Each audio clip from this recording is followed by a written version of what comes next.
Do something you're very passionate about, and don't try to chase what is kind of the hot passion of the day. People say you have to have a lot of passion for what you're doing, and it's totally true. And the reason is because it's so hard that if you don't, any rational person would give up. It's really hard, and you have to do it over a sustained period of time. So if you don't love it, if you're not having fun doing it and you don't really love it, you're going to give up. So just go and do it, try, learn from it. You'll fail at some things. That's a learning experience that you need so that you can take that on to the next experience. And don't let people who you may respect and who you believe know what they're talking about, don't let them tell you it can't be done. Because often they will tell you it can't be done, and it's just because they don't have the courage to try it. I think people that look for great ideas to make money, aren't nearly as successful as those who say, okay, what do I really love to do? What am I excited about? What do I know something about? What's kind of interesting and compelling? It's very rewarding when you work on something you think is going to make a big difference. And yeah, it's a little bit harder, but I think the passion that one might bring with it brings so much more energy to that you're more likely to succeed. You have to have an emotional investment in what you're doing. If you don't love what you're doing, failure is pretty much guaranteed. Success is not guaranteed by any means, but failure is much more likely if you don't love what you're doing. If you know exactly what you want to be, you need to spend as much time with people that are actually that already. One of the things that I do is I question a lot of things. And you can do that in a good way and in a bad way, but hopefully if you try to get people to motivate why they're doing something and their way of thinking, the worst thing you can end up with is a situation where you get told, well, this is the way it's always been. Mm-hmm. That's the worst ever. That's a non-answer. Instead, ask yourself, given everything we have today, is there a way we can make this better? And so when we're coming up with ideas, we always ask ourselves, what kind of new market is this creating? And then also what part of my day and what problem is it solving? And so I've gone as far as taking an entire catalog of my day from the moment I open my eyes and writing down every single thing I do, and then asking myself, is there something here?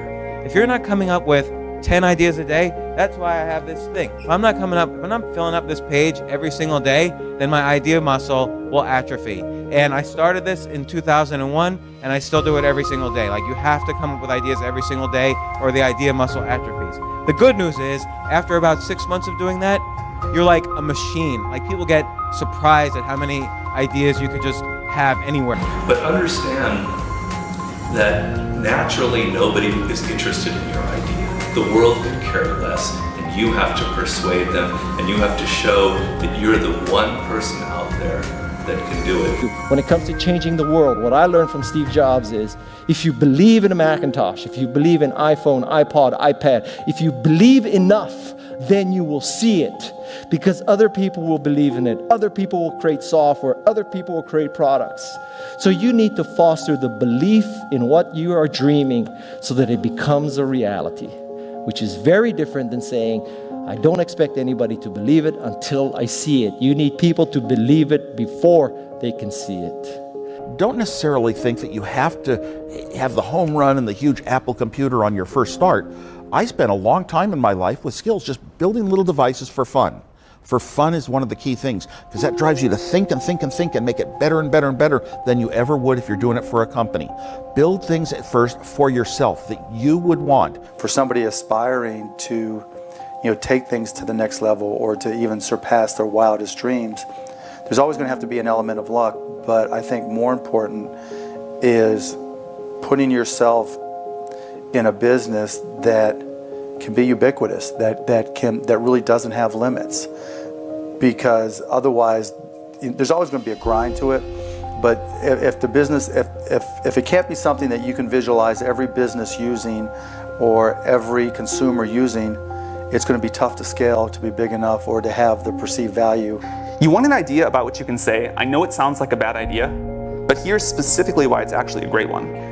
You want to sound crazy, but you want to actually be right. Because when you're trying to differentiate, when you're trying to do something different, there's going to be that gut moment, that gut sense. Is this right? Is this not right? If you're not having doubt, you're not pushing the boundaries far enough. Don't think about how do I get big fast.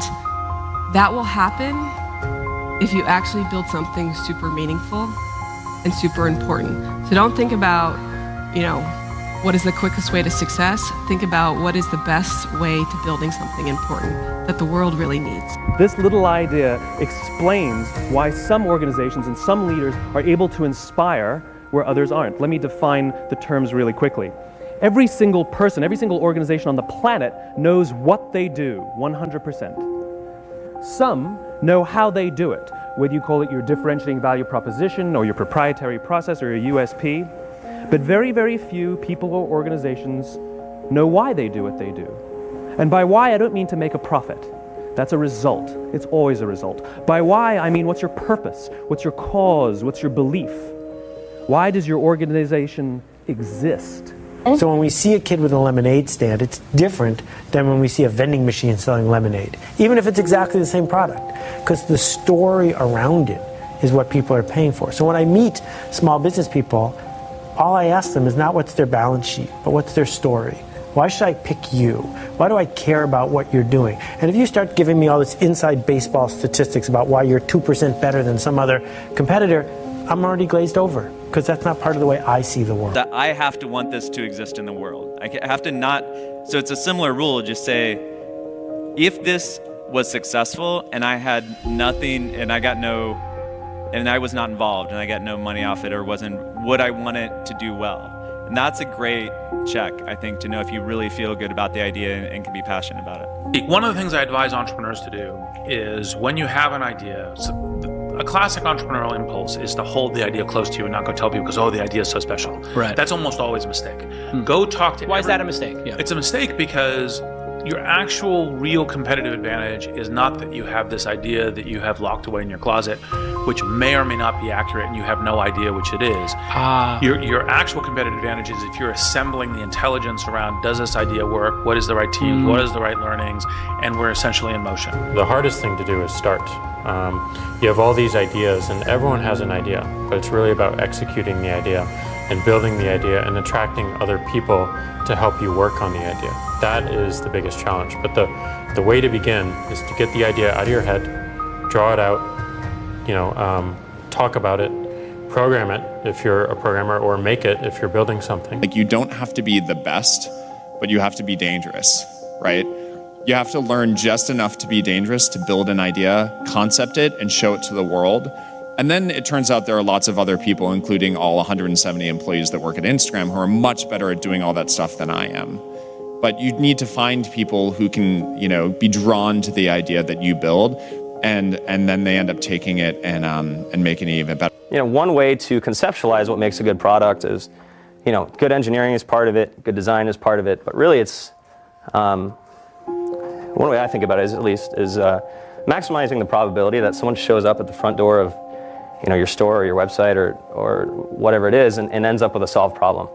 And oftentimes the best methodology is to start with the perfect experience with just one person, get that right, and then figure out how to scale something great instead of scaling something not so great and then trying to improve it. That's really hard to do. And so I think when you are starting a new business, you don't want to go after giant markets, you want to go after small markets, and you want to take over those markets quickly. Constantly seek criticism.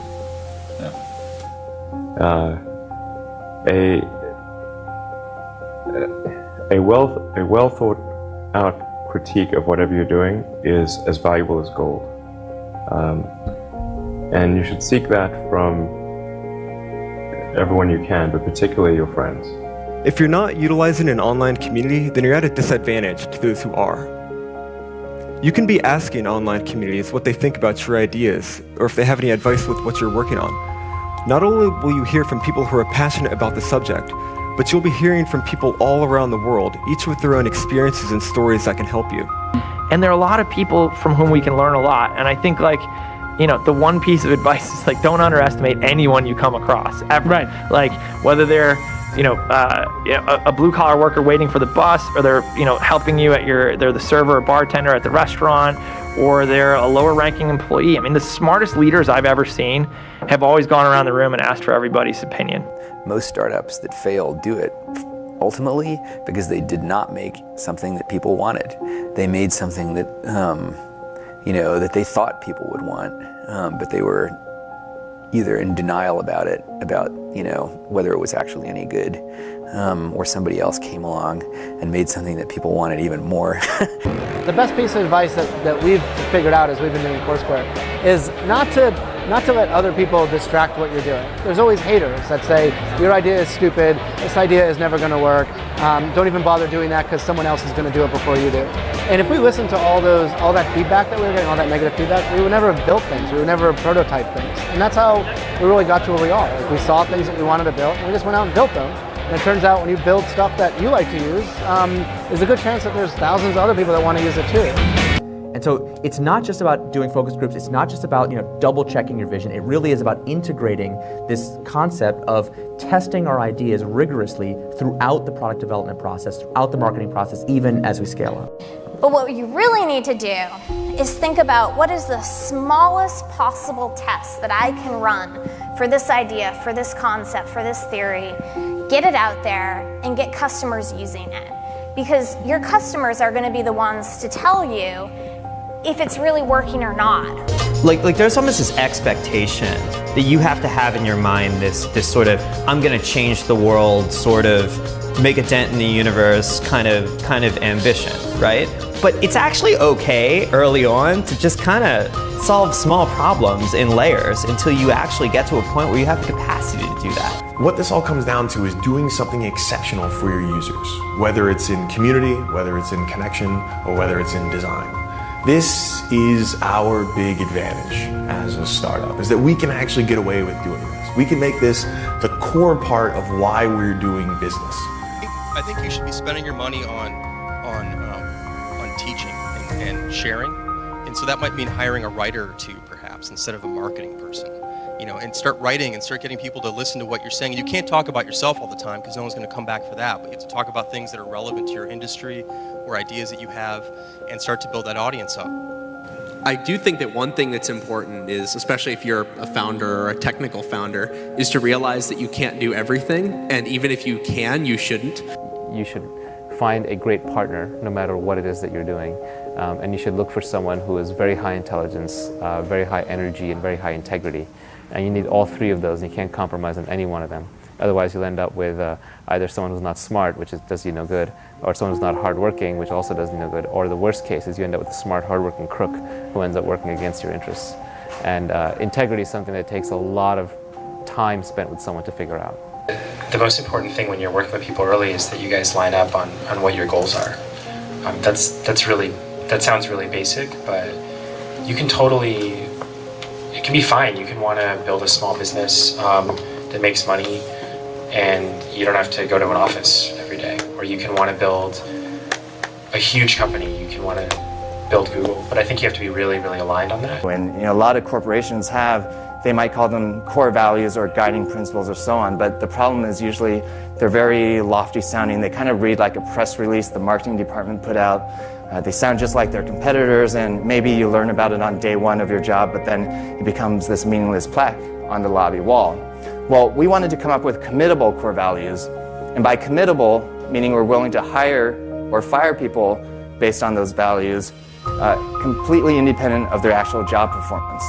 The definition of values is they're the behaviors or principles that you religiously adhere to within your company. When I say religious, I mean that no amount of data will sway you from those principles, and the degree to which that you have the courage to maintain your conviction around those ideas is the degree to which you're going to be successful over the long term.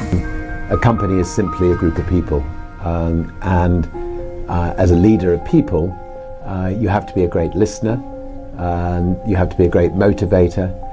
You have to be very good at praising and looking for the best in people.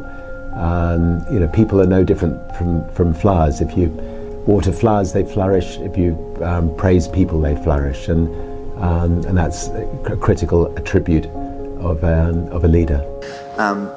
So I kind of like half jokingly with a lot of people say that, my job is basically like to be the assistant for the rest of the company. Like my job is to make sure that like you have what you need, that it's and basically you have everything you need to kick ass. Like that's my job. If you don't have that, then let me know, because I'm not doing my job. There are a lot of things that are outside of your control. A lot of external circumstances will determine the success of your idea, whether the market timing's right for this new kind of service, or whether people, whether a customer, like the economy's right for your kind of service, right? Whether you meet the right people who will finance your company. Many external circumstances are like outside of your control and but will affect the outcome, and you have to be okay with that. Another quality that I think is important is kind of being flexible-minded or open-minded. I'm not saying you shouldn't have a vision for your idea or your product, but you need to be open to changes. So many things go wrong when you're starting a company, and often I think people ask, what mistakes should you avoid making? And my answer to that question is don't even bother trying to avoid mistakes, because you're going to make tons of mistakes, right? And the important thing is actually learning quickly from whatever mistakes you make and not giving up, right? And I mean, there are things every single year of Facebook's existence that could have killed us or made it so that it just seemed like moving forward and making a lot of progress just seemed intractable. But you just kind of bounce back and you learn, and nothing is impossible. You just have to kind of keep running through the walls. The two things we really zero in on people are, two things. They sound simple, they end up being very difficult. Courage and genius. Courage is the one we talk about a lot because it's the one that people can learn. Courage, which is to say not giving up in the face of adversity, just being absolutely determined to succeed, is something that you can force yourself to do. It can be very painful. You can force yourself to do it. The genius part is a little bit hard to force yourself to do.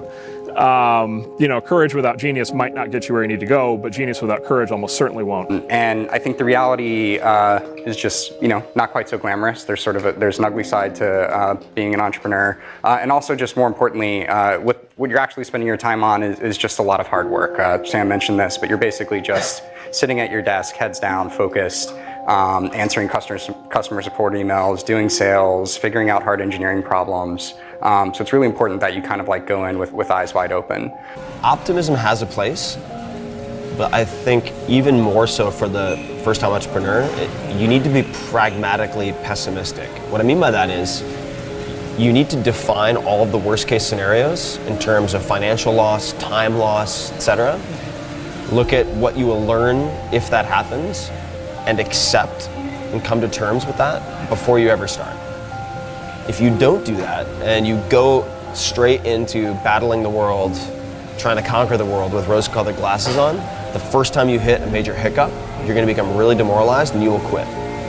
If you don't love it, you won't make it through the long period of pain that is inevitable. So make sure that you take care of yourself during the process. Make sure that you take care of your mental health, your physical health while you're doing it, because it's a long road.